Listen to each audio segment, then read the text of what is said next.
I talk with my hands a lot, so don't come for me. I will try not to be all up in the camera with my hands, but I do talk with my hands a lot, so you might notice that.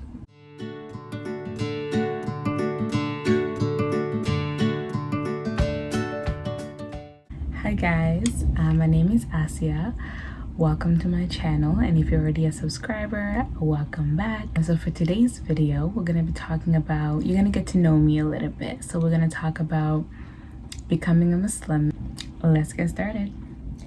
All right, so where do we begin? Basically, the best way to really start this video is to talk about myself. So a lot of you probably don't know, or actually some of you, most of you might know, I am from Rwanda. I was born there and I was raised there for about 6 years of my life before moving to South Africa.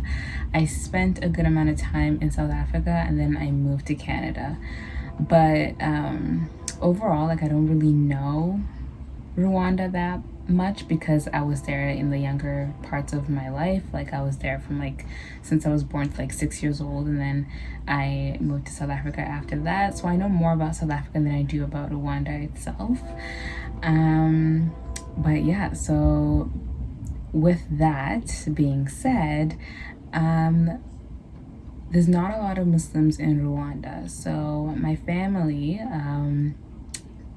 like at the beginning part of my life, I didn't exactly grow up in a Muslim environment. I didn't exactly grow up a Muslim. But then later on, when I moved to South Africa, that's when Islam was introduced. And I was still pretty young, about 6 years old. So I don't really consider myself a convert or like a revert, you know, whichever term you prefer. And by the way, the only reason why I'm using both convert and revert is because basically why am I joking from my saliva?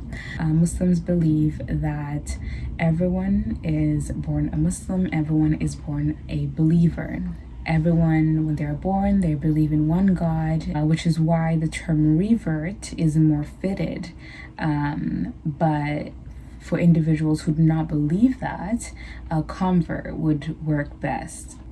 I got to know more about Islam when I was about the age of 7 or 6, and that's basically when my family got to started practicing Islam. And you might be wondering, how exactly did you find out about Islam? And it was all my dad. He's the one who basically found out about Islam, studied it, learned about it, and he was interested. He's like, okay, I'm gonna practice it. He took time to keep learning more, practicing the deen, and then he brought the deen to the family. He mentioned to us exactly what it's about, why we should convert, basically.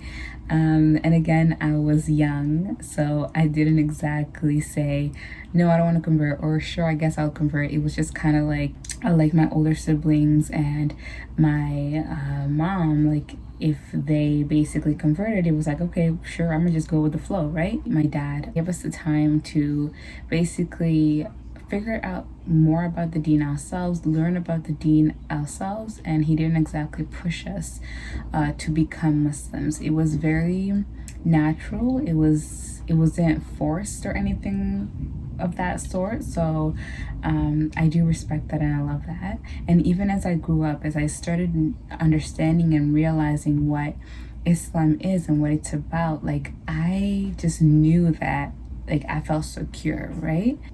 But obviously, I do have family members who are not Muslim, pretty close family members who are not Muslim and are very strong Christians. I don't know how it feels to be a Muslim in a family that your cousins, your aunts, and everyone is a Muslim. I have had a lot of conversations with my family who are not Muslim where they want me to convert. They want me to learn more about Christianity, and because they do believe that I was introduced to Islam a little earlier in my life where I didn't need to make the decision myself.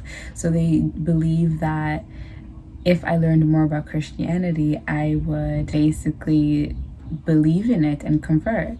So when I first arrived to Canada, and again, if we just track back a little bit, I learned and was introduced to the Deen when I was in South Africa. South Africa has amazing, amazing schools, Islamic schools, or what we call it madrasas. So I was placed in one, and that's where I learned how to read Quran. That's where I learned most of my Deen from. Once I was in South Africa, we got the chance to come to Canada, and when we came to Canada, I must say that one thing that disappoints me, one thing that I always work on and I always want to improve is my Quran recitation, because when I did come to Canada, that kind of just like faded away. So I didn't really keep practicing that. So that was very hard. But I knew the importance of the Quran, and as I grew up and I realized more and more what the Quran is about, why we should be reading the Quran, I really appreciated it more and started reading it a lot more. And rather than just reading like the Arabic version, which I don't understand at all, but also reading the English version, so I can really understand what is being taught. In Canada, it was tough. It was spiritually, it was hard because I didn't exactly get to go to Islamic school when I came to Canada, which I was like 9 years old. I didn't go to Islamic school. I went straight to public school. So really I kept like all that I knew about the Deen from then was what I learned in South Africa, or what I've been learning at home with my parents, or what I learned online. It wasn't really, I wasn't getting the information how I was getting it before, which was with a teacher in the madrasa. So that was very different. A lot of things faded away. Coming to Canada took a little bit of a toll on my Deen, but eventually I just knew within me that I had to keep practicing the Deen. I had to keep believing in what I believed in, and I had to keep looking into it more and figuring out, like, it felt right. It felt right being a Muslim. Inshallah, God willing, I will make another video and you will see me next week. All right. Assalamu alaikum. Bye, guys.